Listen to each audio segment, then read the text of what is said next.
Қайырлы кеш достар. Бүгінгі тақырып ақша синдромы. Ақша синдромы дегеніміз не? Ақша синдромы дегеніміз қазақша былай мысалға айтқан кезде ол ақшадан бас тарту деген сөз. Көбісі түсінбейді, қалай мен ақшадан бас тартып жатырмын деп. Я, сіз ақшадан бас тартып жатсыз. Сізге келген ақшаны сіз бас тарттыңыз. Оны мен мысалға былай түсіндіремін. Сіздерде мынандай болды ма? Ақша болады, на какой-то момент ақша сізде болады, потом азайып жоқ болып кетеді. Сіз вроде жинап атасыз, но сіздің разумыңызда мынаны ақшаны тез құрту, тез жоқ қылу. Көп даже адамдарда ол өздері білмей, тез ақша бар кезде дейді. Ақша бар кезде ананы алып қалайық, мынаны алып қалайық, үлгер қалайық дейді. Акция болып жатса, акцияға тез үлгер қалайық дейді. То есть оның разумында ақша синдромы тұр. Ақшаны тез құрту, ақшадан бас тарту деген сөз ғой былай айтқан кезде. Ол өздеріңіз көпшілікті жағдайда білініп атады. Мысалға, бүгін бір кісі звондайды маған. Мен өйтіп ақшаны неге жұмсай берем дейді, неге құрта берем дейді. Мен жинап үлгермей, мен көп құртамын дейді. Мен ол кісіге сразу айттым, сізде ақша синдромы тұр. Сіз, яғни ақшаға жауапкершілік алуыңыз керексіз. Ол сіздің ақшаңыз. Ақшадан бас тартпау керек, наоборот, ақшаны қабылдау үйренуіңіз керексіз. Сіздің үйіңізде пачка ақшалар үйіліп көбейе беру керек. Жоқ, адамдар наоборот бұны азайтуға асығады.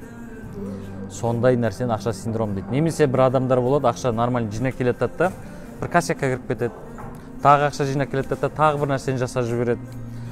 Бір ақша жинап келеді да, бір пирамидаға кіріп кетеді.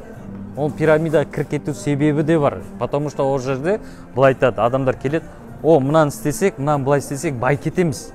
Ананың ішінде тез баюды ойлайды. Ақшаны салып жіберейік дейді да. Ақшаны салып жібереді, бірақ ол қайда кетті ол ақша? Сіз ақшаны сізден кетті ғой ол.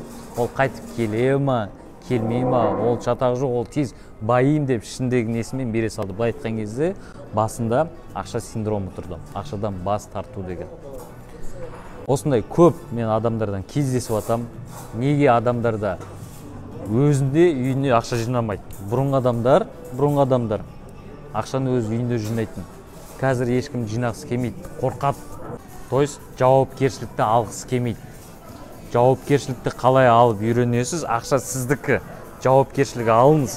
Менікі, мен бұны көбейтем, бұлай көбейтем, бұлай еселеймін деп. Жоқ, сіздер жауапкершіліктен қорқасыздар. Аласыздар да банкқа беріп қойғасыздар. Даже бизнес бастар кезде де кейбір адамдар бизнес бастар кезде ақшасы жоқ. Барады да жауапкершілікті банктан беріп кредит алады. Сөйтіп, банк сіздердің арқаларыңызда барлықтарыңыз жауапкершіліктеріңізді алып алған, банк байып отыр. Сіздерге процентін беріп қояды, бүкіл адам банкты байытып отыр ғой. Жауапкершілікті беріп қойдыңыздар, ол жауапкершілікті алып алды, и сол арқылы олар көтеріліп байыды. Болды, енді жауапкершілікті былай айтқанда өздеріңіз алыңыздар. Ақша менікі деп. Маған келеді ақша, мен ақшаның үстінен ақшаны көбейтем десеңіз, ол солай ойнап бастайды. Осы